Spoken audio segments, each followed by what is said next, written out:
Hi guys, can you see me? I'm here. It's very early, you know. Here I am. I just wanted to say, guys, thank you very much for all the wonderful comments that you left beneath my last video. Yeah, you know, M. Peterson loves your comment, always like your comments. Metanoia, always great comments. I mean, the Onion Child, great comments. You know, you're the Soul Traveller Collective, people. I wanted to read something to you guys. It was a Facebook post I came across yesterday. It says, "You're not lazy or unmotivated, a loser or stuck. After years of living in survival mode, i.e. fight or flight nervous system mode, you are utterly exhausted." You know, we're just supposed to keep going, people. We're just supposed to keep going. It's a brutal place. But more and more what comes up for me, really, is this, that A, that we are creator beings, that B, our creating faculty has been hijacked through trauma-based mind control, and that C, the only way out is by choosing love. And whenever I talk about this subject, I just know some people get really riled. They get riled and they feel triggered. And I understand that, I really do. Because if somebody had said this to me maybe 4 years ago, I would have felt riled and triggered as well. Because I would have misunderstood. And I was so deep in the trauma, and there was still a shitload of repressed crap going on as well. My subconscious was still full of shit. So when you talk to somebody, for example, here in Britain, we have what's called the benefit system. So if people are sick or not well, or people are unemployed and they've lost their job, they get assistance. They get, you know, assistance from the state, as it were. Now, ever since the Tory party has had a majority in this country, which actually they have had for quite a long time, but we did have a Labour government, but it was called New Labour, and they were just basically the Tories dressed up. That was a massive fucking farce. Basically, people in this country, people on benefits, even when they're really sick, are made to feel like pariahs. They're made to feel like they are the lowest of the low, like they're the scum of the earth, even though they're clearly very unwell and they can't work. Or people that have just lost their jobs and haven't been able to find another one, they're made to feel like pariahs, even though they get like a measly £60 a week to live on, which you can't live on. Now, I come across people. In fact, there's a woman across the road from me, and she tells that they do these programs here, even on television. It's called Benefit Street, where they make people on benefits out to be absolutely horrendous people, really fat, really ugly, really stupid, disgusting people that are all claiming benefits on the false pretenses, right? Turns out that, because they made it was like a reality TV show, but it turns out it wasn't reality. They were all actors and it wasn't real at all.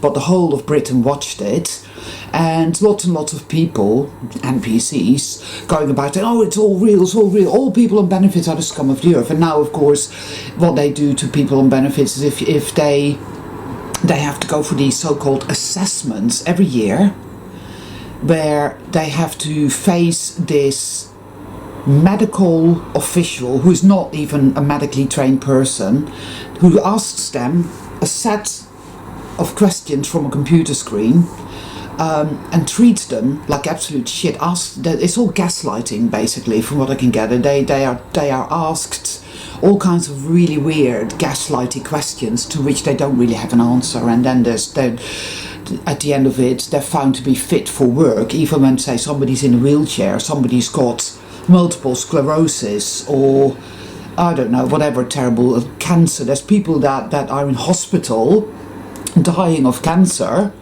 that are found fit for work.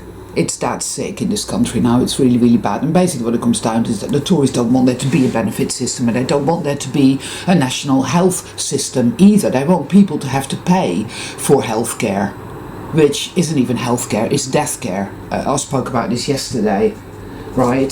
They want people to pay for their own annihilation. That is it. You know, it's like you either go to work until you drop dead, because they don't like people retiring at 65. They want us to work until we literally just drop dead. They want us to work 50, 60 hours a week. Hell, why not just make them work 24/7 until they drop dead? This is the kind of stuff that's going on in this country.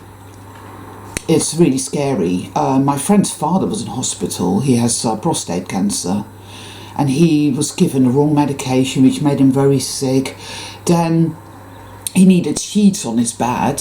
His bed was dirty because he'd been in it for like a whole week and hadn't changed the sheets. So they said, "Oh, we have to change the sheets." So they took the sheets off, forgot all about him. He was sat there all day in the cold. This is a man that's incredibly ill and very depressed and very unwell. And they just don't care, and it's absolutely appalling. There was dirt everywhere in the hospital, and there's all these stories about why the healthcare system no longer works, but it never ever points the finger at the ones responsible, because it's all bullshit. It's all a lie, and it's all a farce, and it's all a dog and pony show, and it's all Plato's cave, and it's all a bloody lie. We're living in a world where now the forces of darkness are doing their damnedest to destroy everything, to turn this into, well, like the second Blade Runner film or something, where there's not a tree left, there's not a blade of grass left, it's just a barren wasteland of boxy little houses, like 1984 or something. That is what they want. They won't be happy until they've got that and then some. And they're going all out for it, There was this woman who is an astrologer and doesn't really have a clue, obviously. But she was talking about how we're coming from an earth cycle, okay, and we're now going into an air cycle, as in the age of Aquarius, right? And this is air, and how that's a good thing, because basically the earth. She said, the earth cycle, we've learned everything that we could possibly learn from the earth cycle. We've had the great industrial revolution and the this and the that, and she made it sound like all that was a really good thing, but in fact it wasn't. It was horrific. It was an absolute abomination. If any of you know about what the industrial revolution was all about, it wasn't just here in England, it was a global thing. Massive factories. It was the birth of the corporations.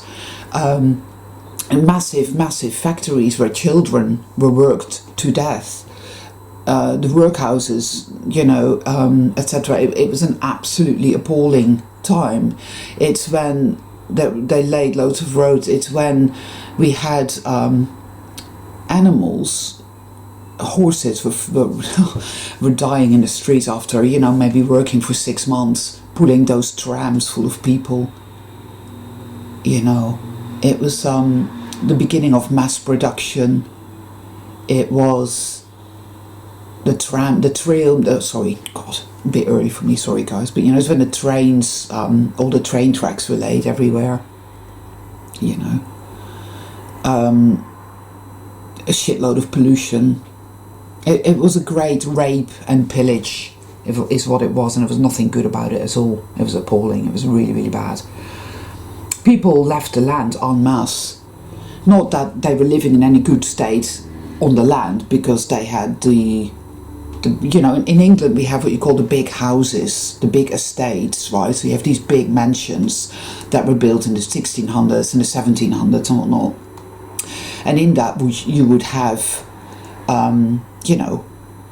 the lords. They would either be an earl, or they could even be a duke, or they could be a marquess or a baron, whatever, and they would own a shitload of land, and they would have what you call tenant farmers, and these people would literally live subsistently.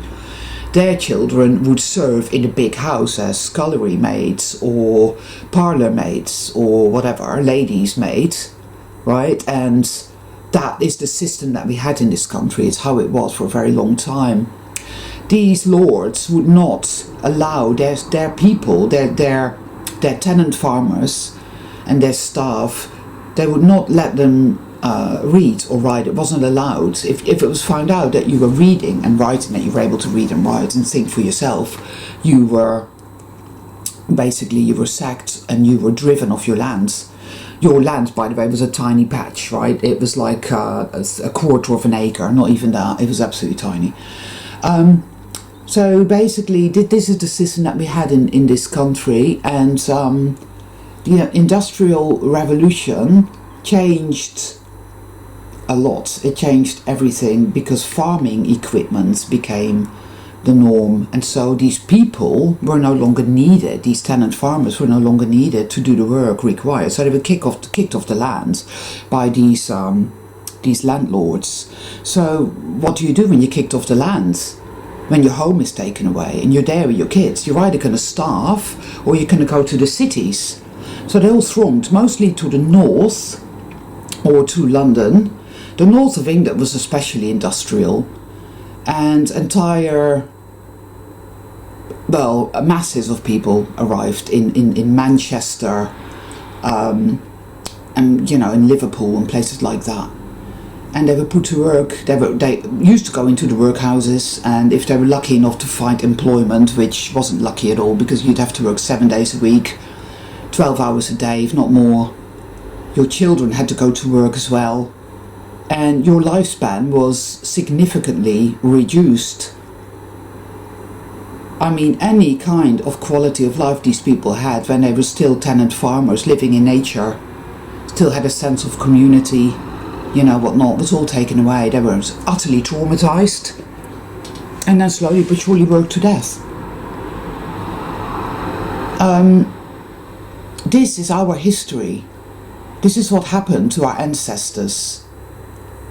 We've inherited this too. It's part of our makeup, in a way, our cellular DNA makeup. It's part of our energetic makeup. I mean, some of us have ancestors who were well-to-do, who didn't experience these things, but for me, my grandfather worked in the mines. He used to go down in Holland. He used to go down the mines from when he was about 10 years old, and he died fairly young because his lungs gave out. They were full of coal dust, and he couldn't breathe, and he died suffocated. My mother's side of the family, they were fishermen, and they barely got by, and they risked their life and limb on the North Sea.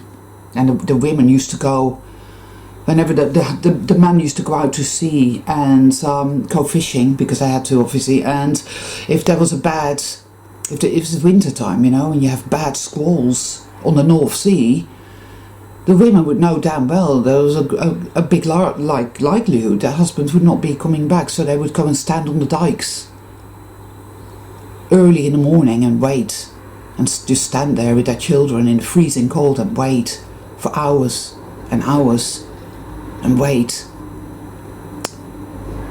Are the men coming home? Are they going to be coming home? Because if the men didn't come back from the sea, they'd be fat, they'd starve. Women weren't allowed to work. This is it. This is survival mode, people. This is fight or flight. This is nervous system. It's literally hardwired into us to exist this way.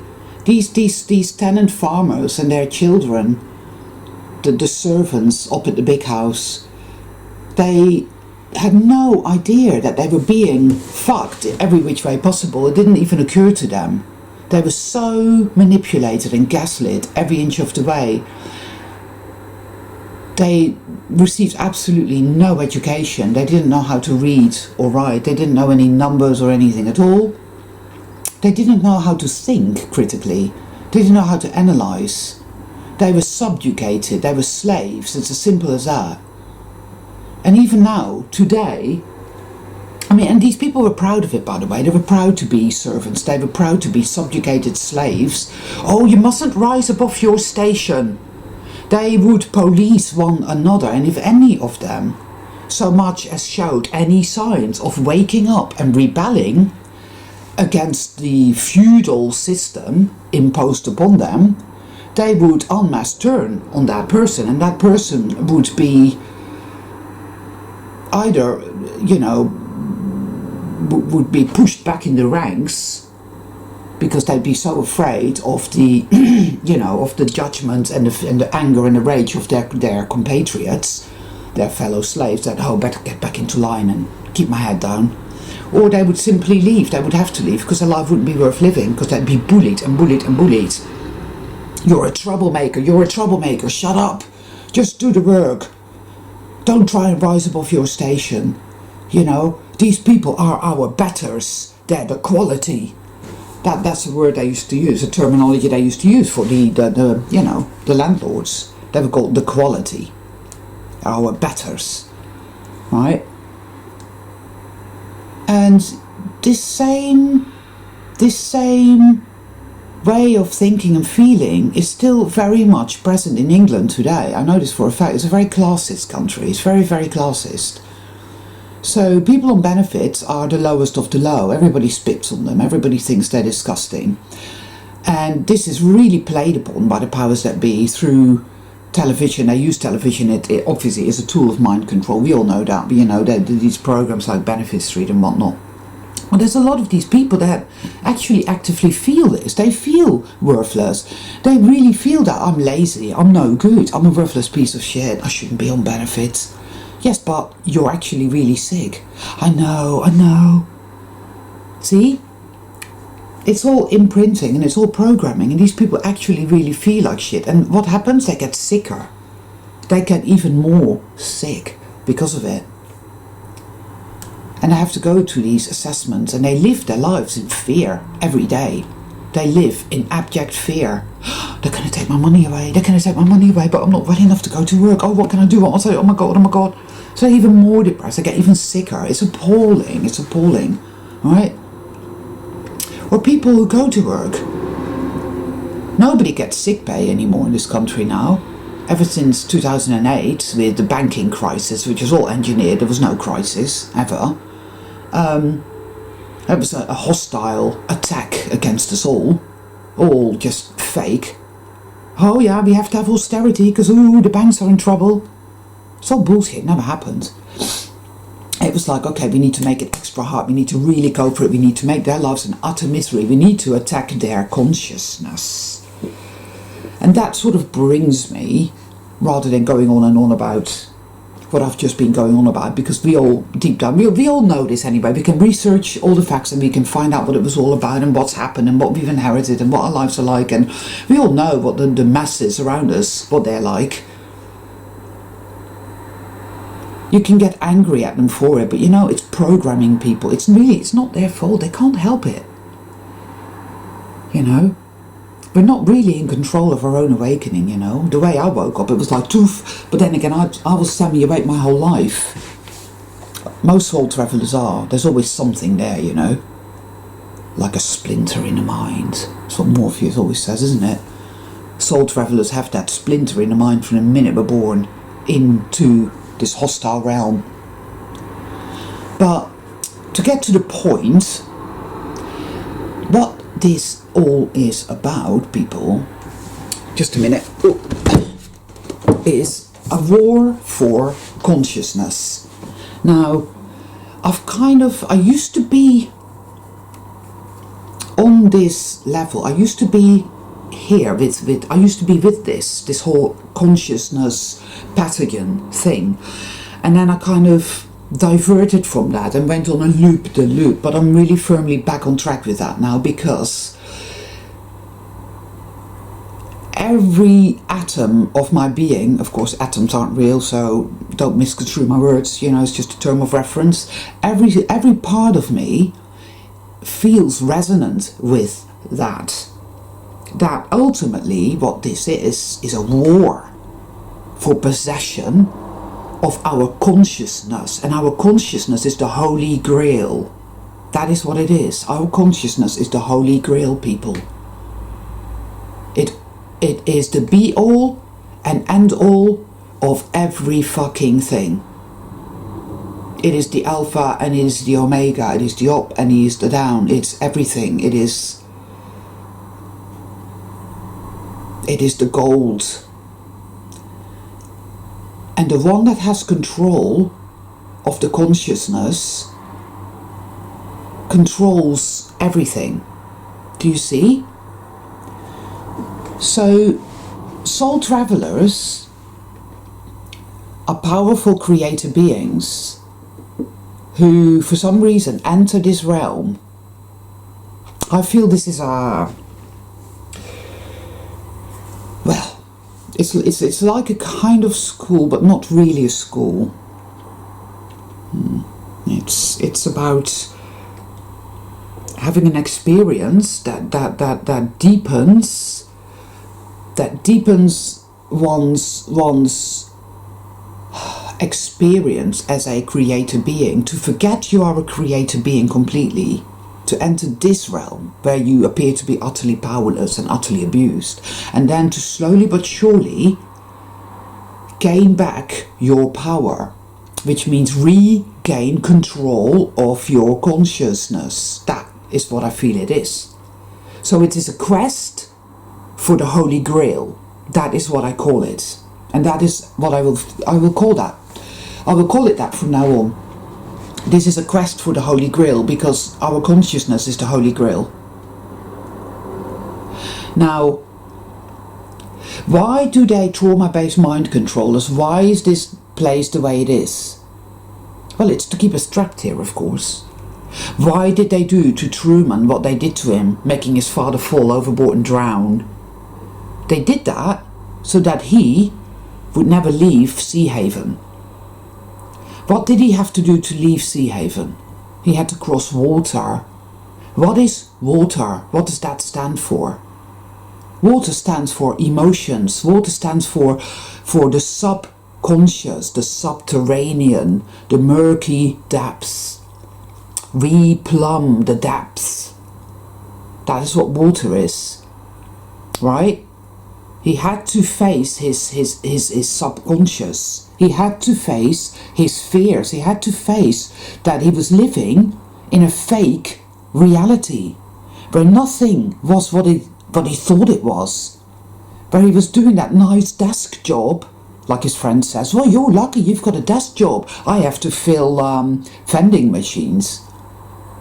This is what they tell us in this world as well. Well, you're lucky to have a job, you see, and you accept that when you're not awake, like that guy I was talking about yesterday. Oh, I'm manifesting employment. He doesn't realise that that is all wrong. But if he's a soul traveller, his soul knows that's wrong, and very deep down in his subconscious there will be a shitload of hate and rage brewing, because very deep down there does he know full well that, hey, working all hours, the demiurge sense, is slavery. What? So I can earn money, so I can get my basic necessities. Hold on a fucking minute, but that's evil, that's wrong. See? So that is how the shadow is born. And that, the shadow is the most, is all these emotions and nuances of us when we are not awake, when we live in this world where we're traumatized and abused and gaslit, that builds up and builds up and builds up in the subconscious, because we know damn well it's all wrong. We're not even of this realm. We came from somewhere else, you see. And when we entered this place, we had within us the wherewithal to navigate. Yes, to be asleep until we awaken, to be asleep. But even in our a sleep state, we are not entirely asleep. There is a part of us that keeps score and goes, that's wrong, that's wrong, that's wrong, that's wrong. And for every wrong, there is an emotion, there is a reaction, an emotional reaction of fear, of hatred, of rage, of outrage, of vengeance, all kinds. But because we're taught that these emotions are not good to have, it's like, you shouldn't feel that way, you shouldn't think that way, you shouldn't say that. Because we're surrounded by conditioned people, programmed people, who all think like that. They've been systemized. So, oh, I shouldn't think that, I shouldn't feel that, I shouldn't say that. Repress, repress, repress. So that is what the shadow is. It's like, what is it when people have these, anyway, it's like in the basement of your being, basically, alright? And it's there repressed. So we carry that around with us, and beyond our knowing, it actually runs the show. And then you awaken and it all starts to come up. That's why awakening is the hardest thing ever, because it's like Truman finally crossing that water. Only it doesn't take 10 minutes, it takes more like 10 years. You know? It's terrifying. It's utterly terrifying. But this is the beginning of you getting back your consciousness, you see. That's what it is. But then you're going through the awakening. The first hurdle is to realize that everything you've ever been taught has been a complete lie. That you've been utterly subjugated and enslaved and brutalized in every imaginable way, and that it's all a lie. And the more you wake up, the more you see that. And the more you feel suicidally depressed, and the more you feel like an immense amount of hatred and of rage. And you will feel all of that before you even get to the grieving stage. I've noticed that some of you tell me that you can't cry. That's because you're not ready to cry yet. You're not ready to go into the grief yet. You're still in the hate and the rage, which you have every right and every reason to feel. You know, but it at the same time is what you do with that responsibly. You know, this is another one, because the rage is so strong and it's so overwhelming that, yeah, it can get quite destructive, and it's being responsible with that, and that in and of itself is a massive job, you know. So you get to the grief eventually, but this is a war for our consciousness, you see. So the dark side wants to keep control of our consciousness, of that precious resource, of that holy grail. And it does that through fear, hate, rage, etc. You know, the mind control.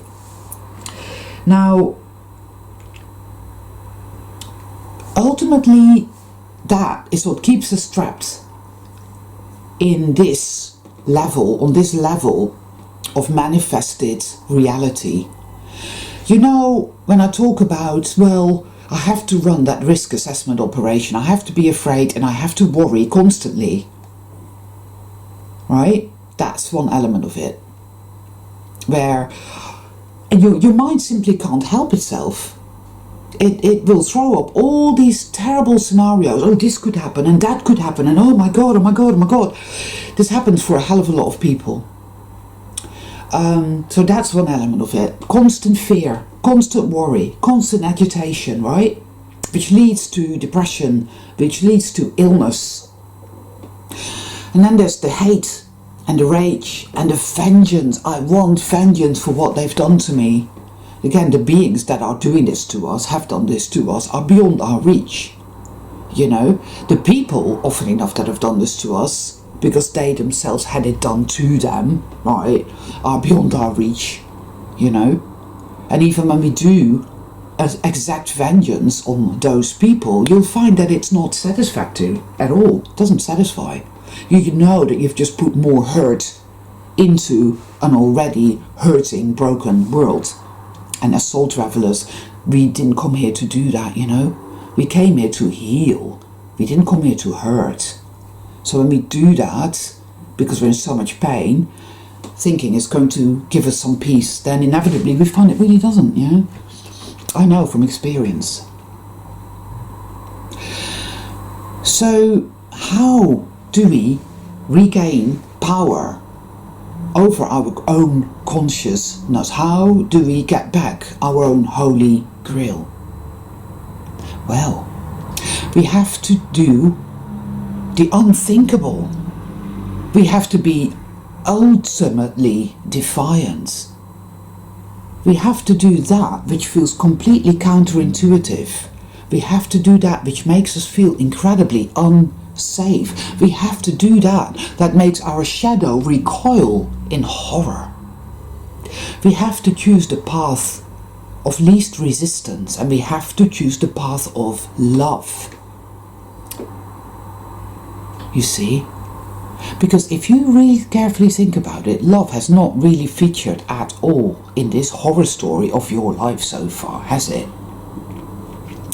But whenever it has, in its tiny, infinitesimal ways, it has brought you some peace or some creativity. It has brought you insights. It has given you compassion. It has given you wisdom and the strength and the courage needed to see something true, to make vital connections with other soul travelers. That is what love has done for you. So why would you not choose it?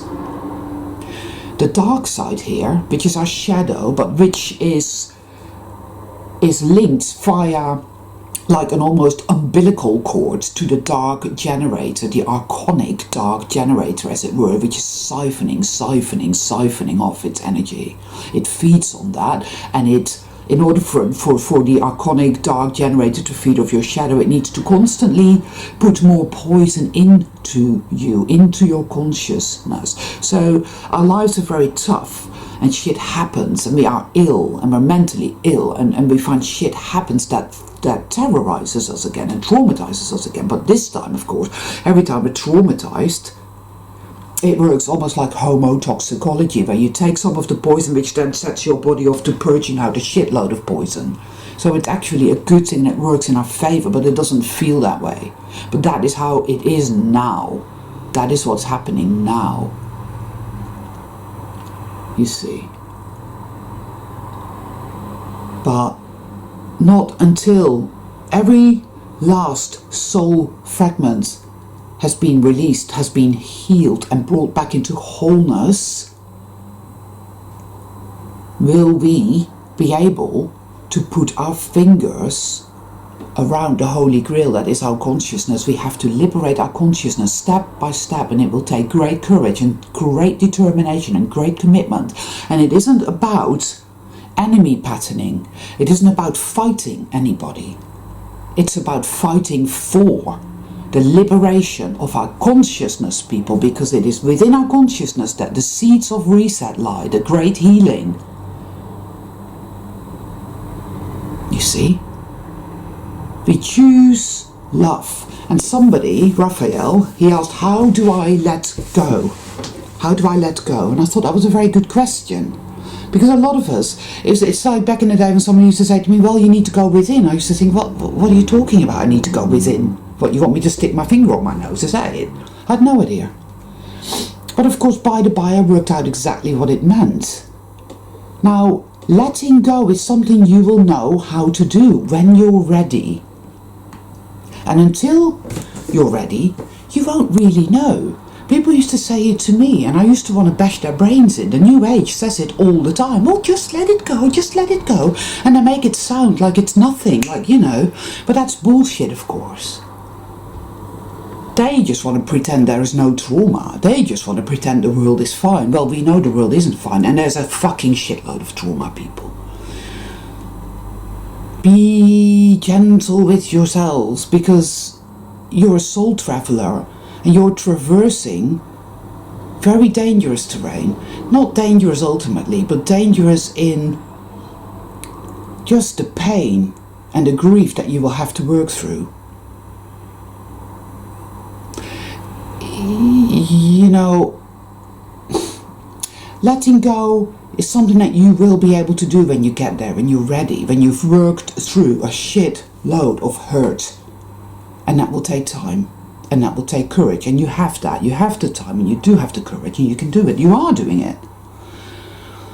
But for me, this is what I mean when I say I'm done with war consciousness. I think about all the NPCs, I think about the walk-ins, I think about whatever creatures, beings, archons may be responsible for us being in this terrible place. I see the suffering, I see that broken people break people, wounded people wound people, and animals and nature, and I'm done judging. I simply don't want to be an agent of the dark side. I don't want to put any more hurt or judgment or hatred into this world, because there is enough of that already.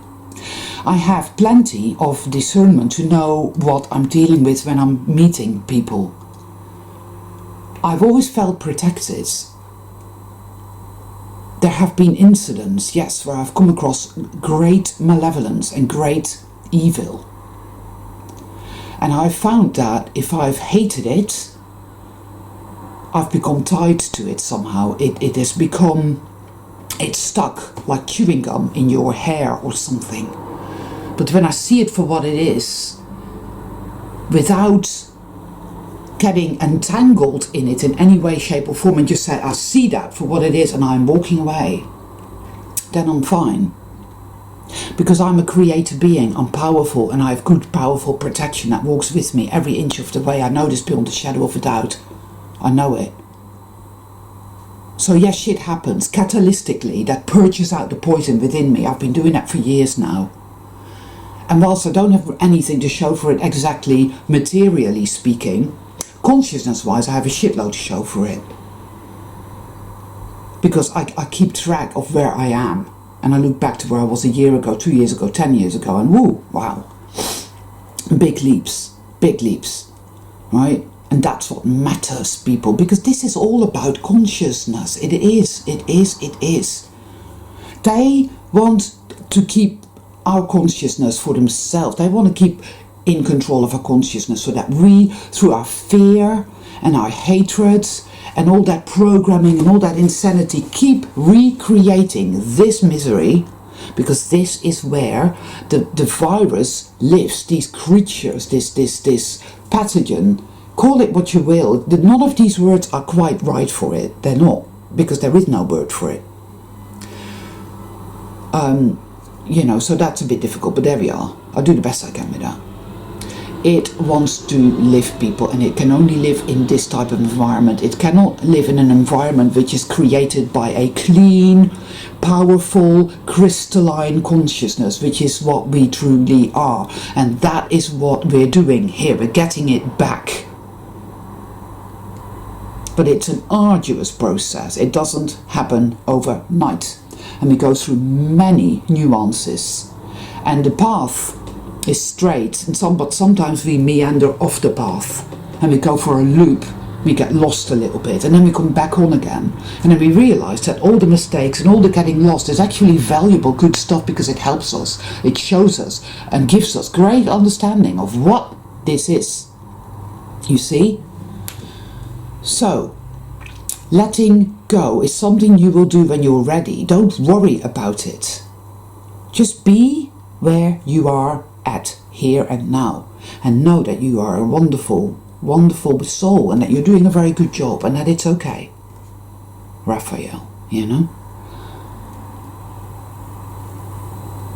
When you're ready, you will know.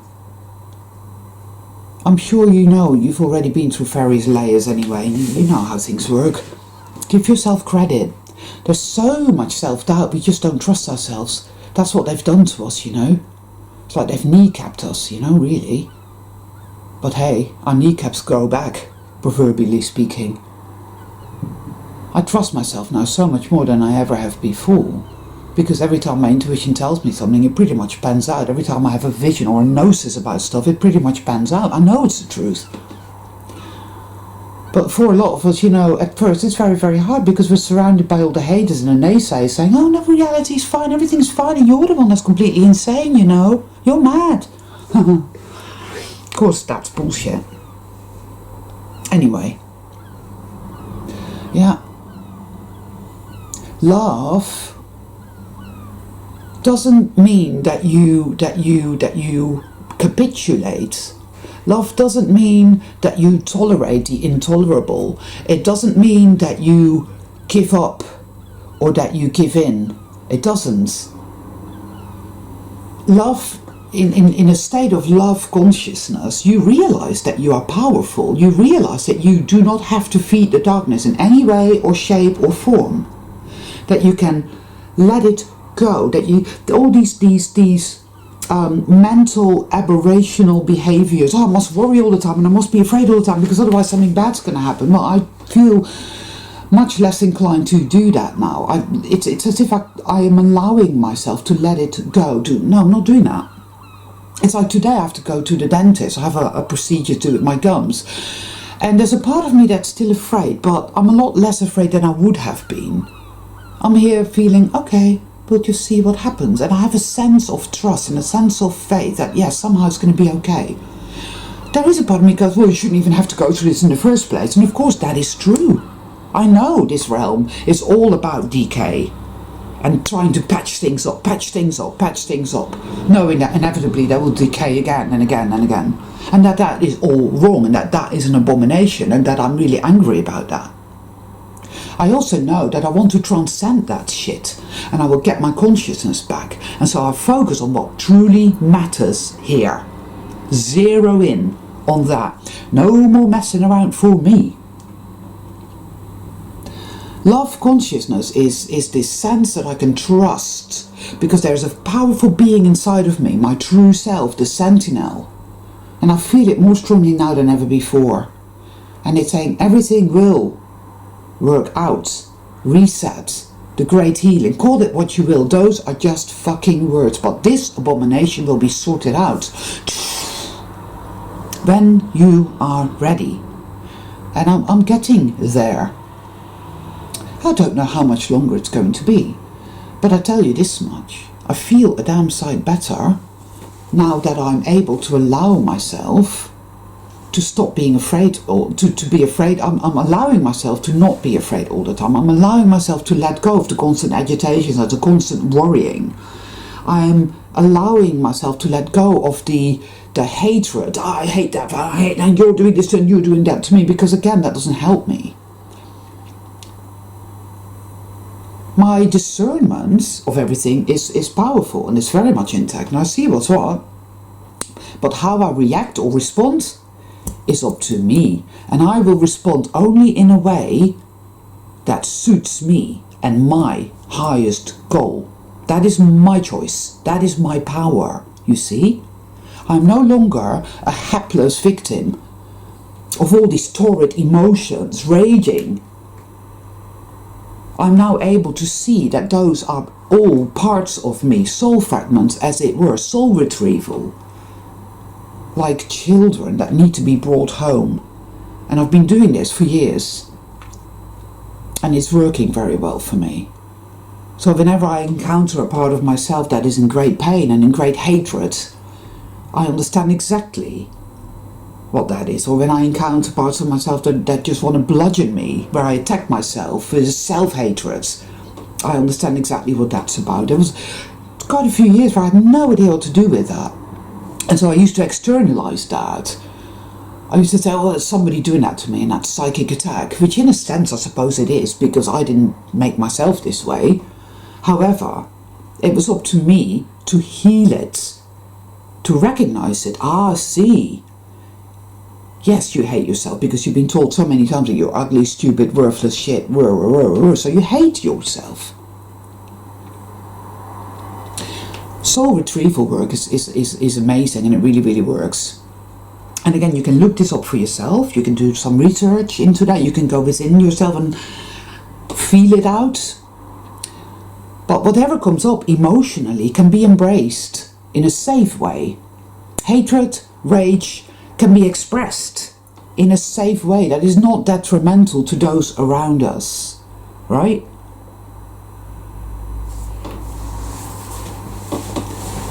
There is a thing, I call it sacred rage, because what we feel is very, very relevant in light of everything. It's all very relevant, people. And all of these emotions are there to teach us something. I know that much. Our shadow is there to teach us something. If it wasn't for my shadow, I would never have woken up to what this world truly is. I know it's a catch-22, but there we are. You know? Everything is meaningful. I know this beyond the shadow of a doubt. And so I take everything as a lesson. I take everything as an opportunity. Everything. Don't discount anything at all. When I come across NPCs that are malevolent or whatever, I walk the other way, I get away from them. I don't have no truck with them whatsoever. I do not get entangled. I'm not interested. Goodbye. I blank it out. Don't want it. So they don't get to infect me, because that is what it is, you see. That is the virus trying to reinfect your consciousness. Like that woman that I talked about in the supermarket. Have a nice day. And I felt like attacking her. That is the virus. Now, if I had reacted that way, if I had attacked her, if I had started verbally abusing her, that would have taken me days, if not weeks, to disentangle myself from again. I know that because I've been there and I've done that. I've got that t-shirt. So I chose not to, because my sentinel was there saying, walk away, let it go. She's just a woman in a great deal of pain. She may be an NPC, she may not, but it doesn't really matter. She can't hurt you if you don't let her. Do not get entangled. Walk away, release it. It still took me a whole day to do that, and it was a trigger, so it brought up loads of poison for healing purposes, right? But it's okay. I could, you know, ride with that. I did ride with that to my benefit. This is not an easy thing to navigate, people, and it's not at all surprising that a lot of us get really confused and we don't know our ass from our elbows. Like, what the fuck, I don't know what to do. I don't know how to handle this. I have these really strong emotions. I want to go and kill. All of that I'm familiar with, you know, and all I can say is that you are finding your way and you're doing a spectacular job, and we're all amazing. We are, you know, so just bear with it. Hang in there, people, because I know beyond the shadow of a doubt as well that a lot of you are what I call fast tracking, right? So you're going through a shitload in a very short space of time. So 1 minute, 1 day, you're going to find yourself on this level. 2, 3, 4 weeks go by, you're over there. Whoosh, just like that. Fast tracking. That's why it's all so fucking intense right now. And that's why some of you are so very sick. Right? Because some massive shift is happening within you, and all this trauma manifests on the physical plane, you see.